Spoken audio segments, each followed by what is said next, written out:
Hi all.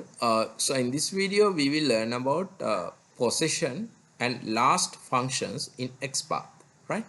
Okay, we will directly go with example.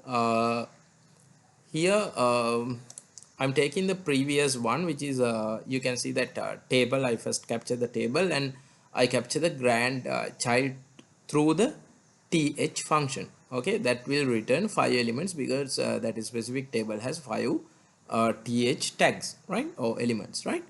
Okay, so then what I need to do is if I need to capture the last th, okay, so you need to do open that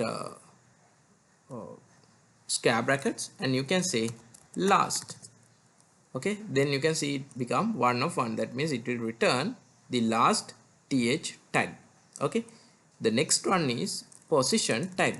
So what you need to do is you can say position as a function, right? Position is equal 3. Once you say 3, so it will return the third th function, right? Sorry, third th tag, right? It will say 1 of 1. If you need to say 4, here you can see that it's return the fourth one, right? It's not a kind of index, like it's not starting with 0, it start with 1, right? Hope you can understand this.